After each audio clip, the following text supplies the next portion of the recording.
get the whole story.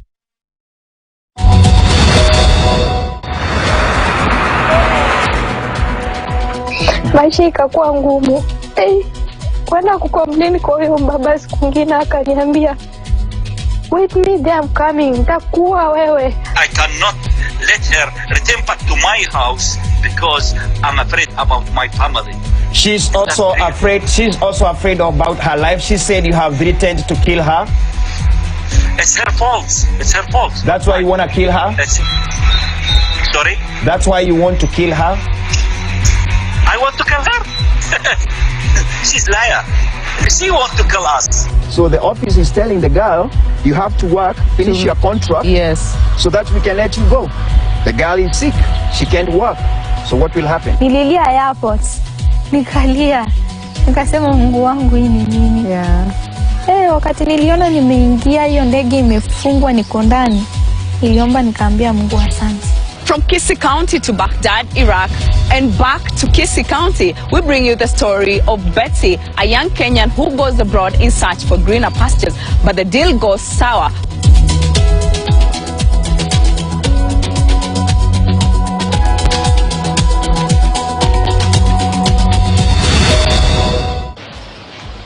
It's every child's dream to have a better life for themselves and probably improve that of their parents. It's that urge that drove the 19-year-old Betty Kemuma to live run away from poverty at her home to a foreign land, a decision she now deeply regrets. Were it not for Jeremy Damaris, a US-based online media personality, Betty thinks she could not be alive today. Niko hali mbaya. Hata kutembea sasa imani nimefika nimeshindwa. Hello and welcome to Diaspora Life. My name is Pasil Telewa.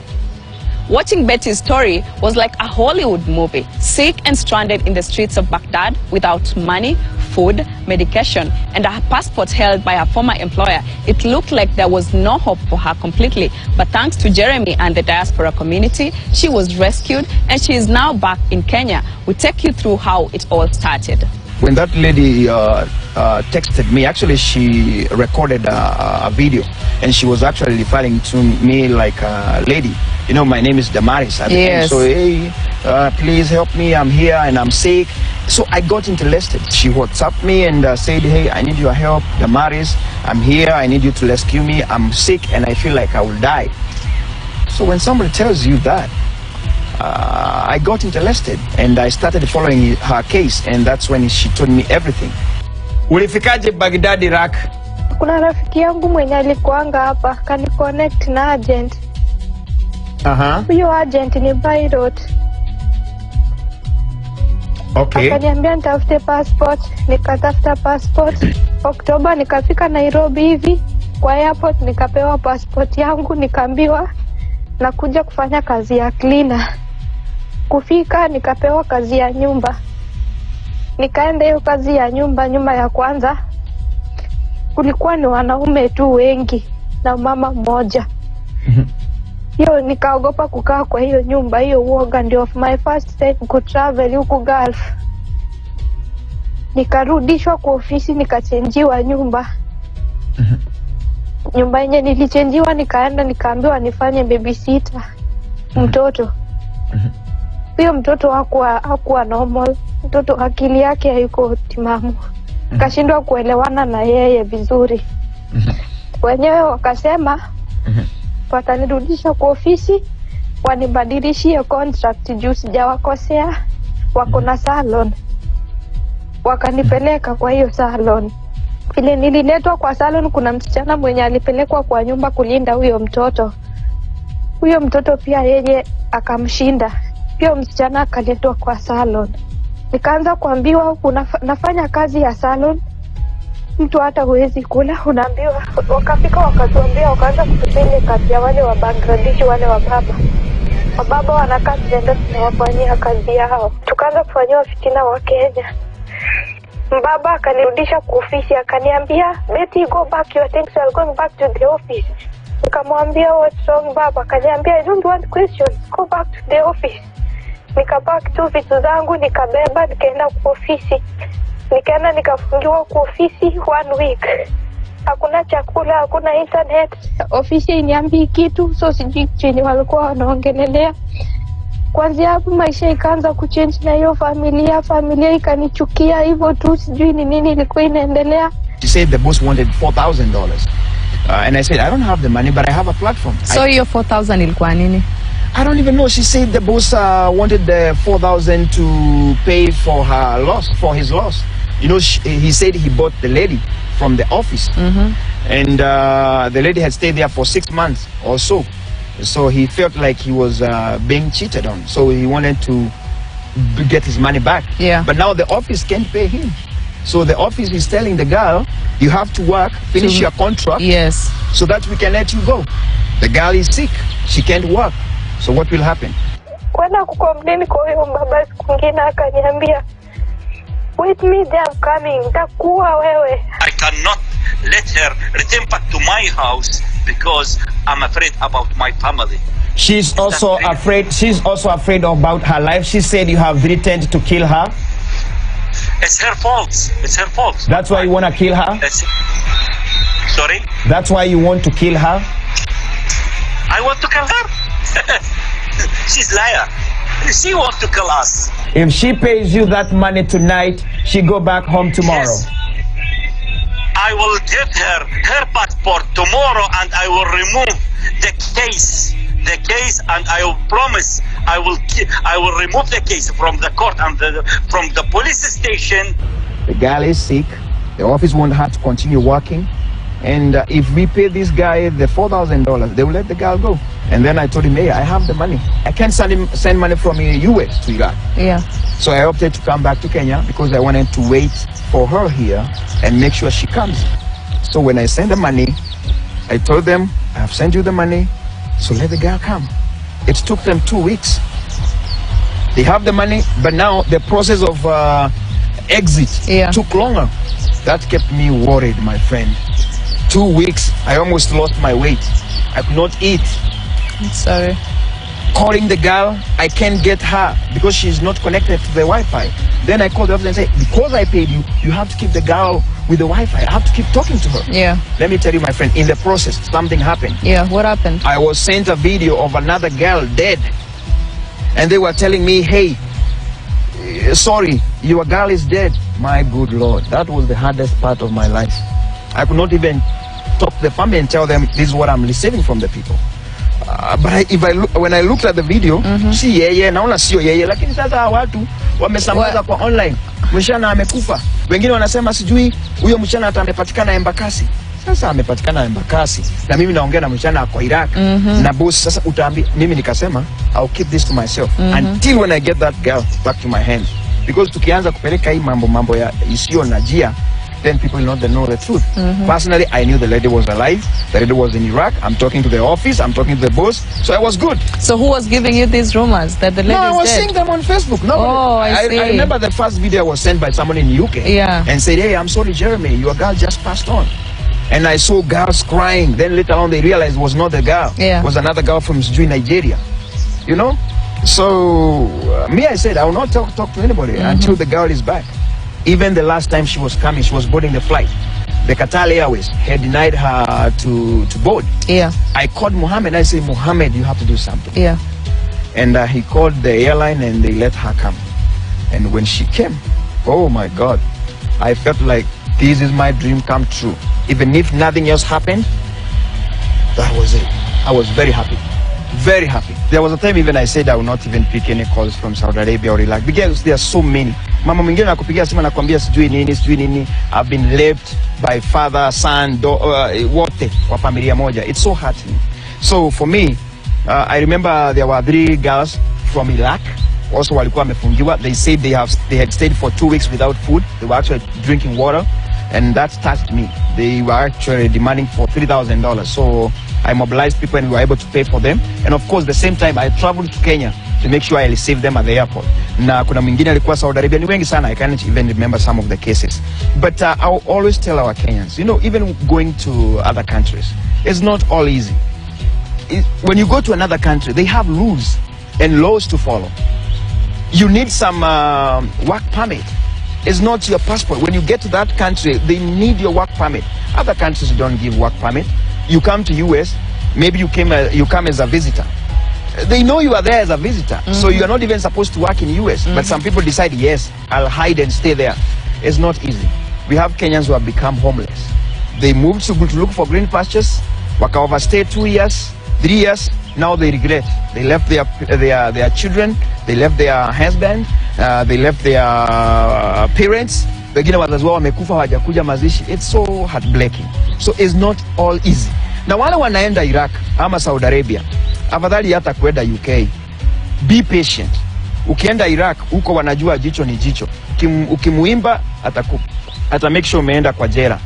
You know, na wale wachana wakienda kule wakute ni kazi ya nyumba unafanya, you are being paid 20,000 Kenya shillings. Yeah. It's not making any sense. You have no peace. You are eating only the white rice. You just want to feel the experience of the aeroplane.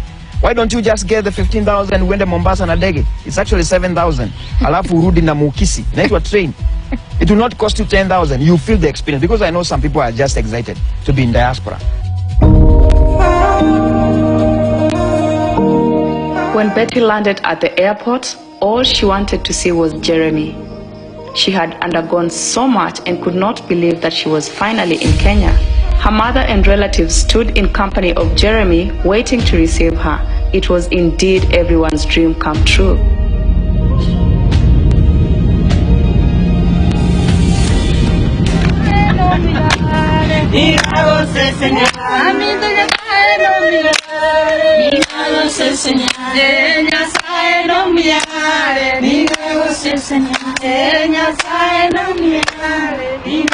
It hasn't been long since Betty left Baghdad for Kenya, and she could barely walk, but instead used a wheelchair to move around.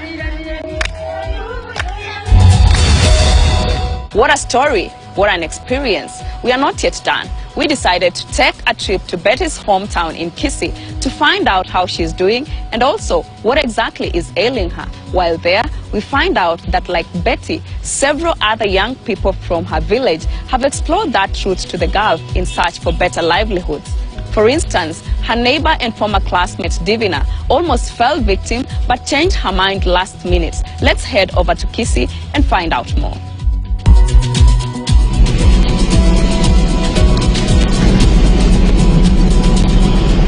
We're just leaving Nairobi for Kisii to bring you one of the coolest stories ever. It's 6 a.m. and the roads are still clear. We stop at the Great Rift Valley viewpoint to catch some views as we drive down the Maimahi Road.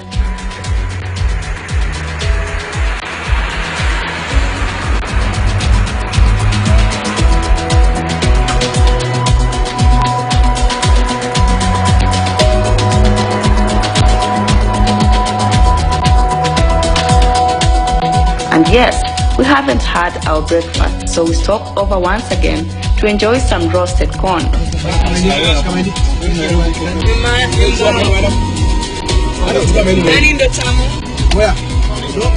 Each one of us having an entire cob for themselves. In the midst of all this, I can barely get my eyes off Betty's video. Utafikiria, utatusiwa, utapigwa, utanyimwa chakula, utafanyiwa mambo mingi.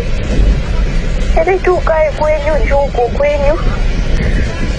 Huko maisha ni ngumu. It's around midday when we arrive in Kisii town and opt to pass by a store to have some foodstuffs before proceeding to her village.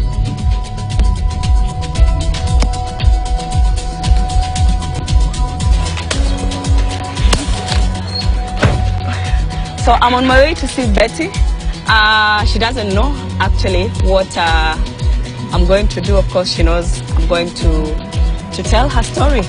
So she doesn't know about the surprise small thing I got for her. And you understand she's unwell. So I hope I can make her feel better.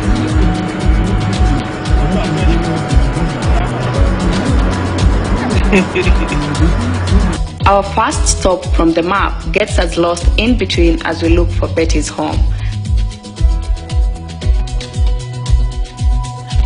Alikuwa ameenda Iraq kazi, amerudi. Sasa ndio tulikuwa tunafikiri ni hapa karibu kwa sababu map imetuleta mpaka hapa.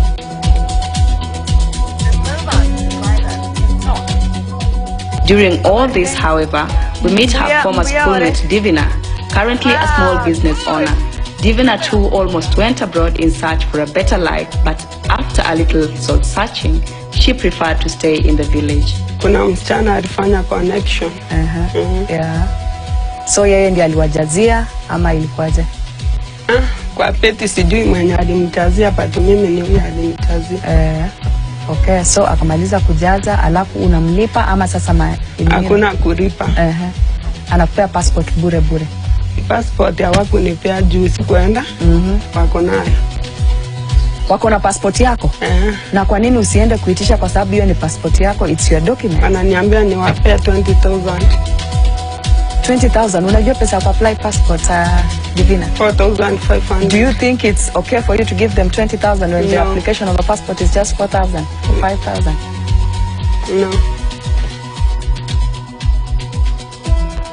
Divina's dad accepts to take us to Betty's house. The terrain is rough, but the landscape amazing with green vegetation. However, the nimbus clouds are slowly gathering, and after the last turn, Divina's father asks our driver to pull over. I catch the attention of an elderly woman who appears like she had gone to the farm in search for food. We exchange pleasantries and walk down to the homestead as she lives. Voitangare, I'm today at Voitangare village. I later on learned that she is Betty's grandmother. Buya. Asante. I finally meet Betty for the first time. Unlike before, she's able to move around, although with some difficulties.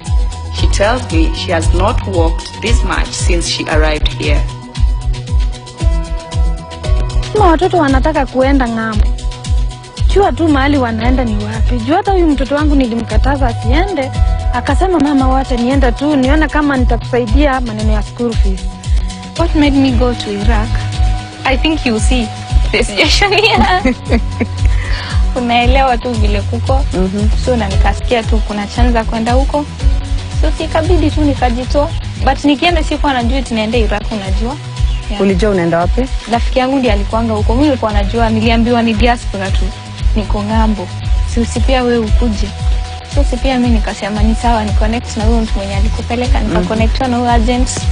From there nikaenda. Ulikuwa umemaliza high school? Nilikuwa nimemaliza high school, ilikuwa ni join college. So ikabidi tu niende, nikatafuta pesa, nikirudi ndio niingie shule. So uliona heri uende huko utafute pesa ndio nikirudi ndio niende shule sasa. So give me your experience from Kisii, from hapa JKIA. Alafu from JKIA to Iraq. Yes. Kutoka huko hadi JKIA haikuwa vibaya vile, but nilikuwa tu na furaha. Nenda kupanda ndege. Yeah. Nenda kupanda ndege. Nikatoka nikaenda Nairobi, nikalala usiku, then nikaamkia ilikuwa Monday, nikaenda sasa airport. Kufika airport kasikia sijui kuna terminals, sijui kuna terminal A, terminal B. Unashanga hizo ni nini? Hizi ni gani tena? Safi tukaizo kusikia. Nikajifunza tu, hata nikasikia poa, nikaenda. Sasa ikafika time yako kupanda ndege. Kumbe ndege inakuanga tu kama gari. Jamani. Nilienjoy tu, by then nilienjoy. Sasa acha nifike. Vile tulienda tulishukia Egypt. Tukakaa Egypt for 2 days. Hakuna flight ya kwenda Iraq. Kwa nini? Sijui what happened. Yeah. Sasa ndio ndege ikakuja, ndio tukaenda. Tukafika Iraq. Nikaenjoy. First week nayo. So vile ulifika Iraq, nani alikupokea huko? Nilifika Iraq, kuna mtu wa ofisi, agent wa ofisi anakuwa hapo na gari kwa airport. Akatupika tukaenda kwa ofisi. Tukakaribishwa vizuri tu. Tukakula poa. Hiyo makelsu unajua huku ushagosi, unaelewa sasa? Yeah. Si ni fienyeji tu tunakula, hatujui. Tunaletewa kuku hapo hivyo na chips. Jamani, tukaenjoy. Sasa tukaona life itakuwa hivyo kila siku. Hadi mwisho tukamaliza 2 days kwa ofisi. Tunalisha tupwa. Sasa watu wa kutununua wakaanza kukam boss. Ukisema watu wa kununua unamaanisha nini? Si wanakuja wanalipa do kwa ofisi some dollars, ndio wanatupeleka. Sasa tunaandikiana contracts.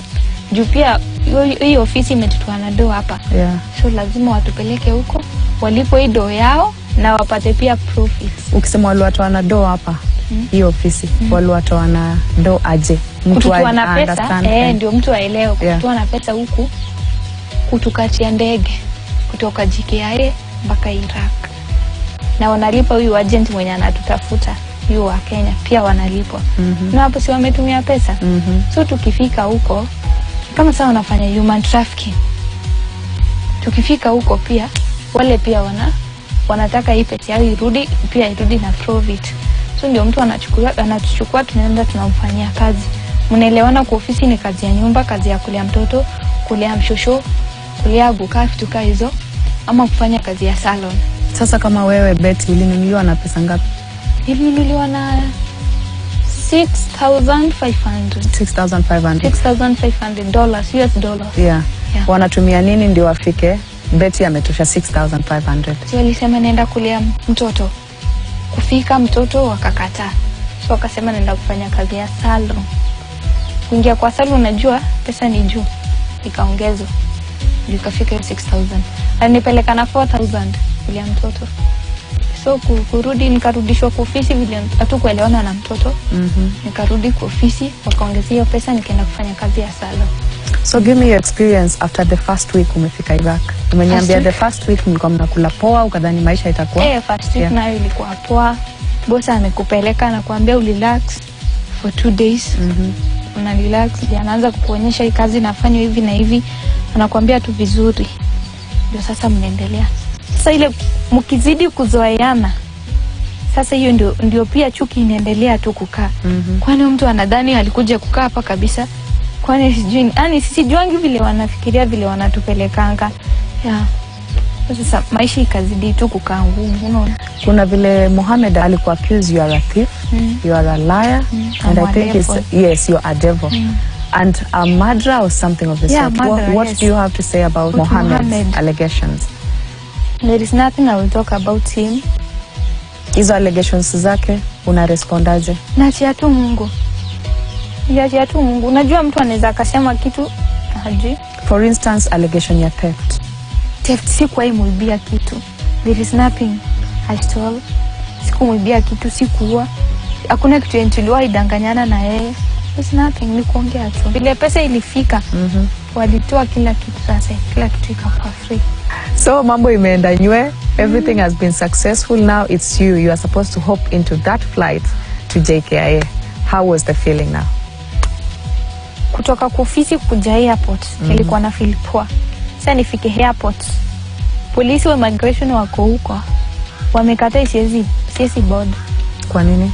Sijui passport yangu sijui ilikuwa na shida gani. Maybe kuna vile Mohamed alikuwa ameweka. So Mohamed nikapigia Mohamed simu. Nikamwambia mbona nafungiwa nisiende. Wakaongea nao watu for like 30 minutes. Ndio nikaambiwa ni board. Hey, nashukuru tu Qatar Airways. Ni wazuri. Imagine waliningojea for 30 minutes. Au kuchelewa flight au kuchelewesha travelers wengine? Niliwachelewesha but ilibidi ni mgonjwa. Amekata ndege. Sasa itabidi tu angoje. Ikabidi wakaningoja. Hey, nashukuru. Nililia airport. Nikalia. Nikasema Mungu wangu hii ni nini? Wakati niliona nimeingia hiyo ndege imefungwa niko ndani. Niliomba nikaambia Mungu asante. Hapo sasa roho yangu ikarudi. Mimi hata sikuwa nataka nione timamu wa kwanza nani? Jeremy. Akili yangu ilikuwa tu nataka kujua Jeremy ni nani? Nimuone. Kumuona. Ni malaika tu Mungu alinitumia aki Mungu ambariki. It's time for our departure from Kisii. The sunset is here, and as we head over to the car, we are informed of another young Kenyan woman who left for Saudi Arabia not far from Betty's village, but unlike Betty, she never returned home alive. We will bring you her story in our continuing series. Can you believe our time is up already? Feels bad, right? We got to go, and we appreciate your company today, and we hope you can join us again next week. If you have a remarkable story worth sharing, don't hesitate. Let's help you tell it by sending us an email to diaspora@standardmedia.co.ke or DM us on our social media platforms @diaspora_life and @KTN News Kenya. You can also follow me at Pasil Telewa on Instagram, Twitter, Facebook, YouTube, and TikTok for more interaction of behind the scenes. Wishing you a lovely evening as I hope to catch up with you again next week, same time, same place. Life.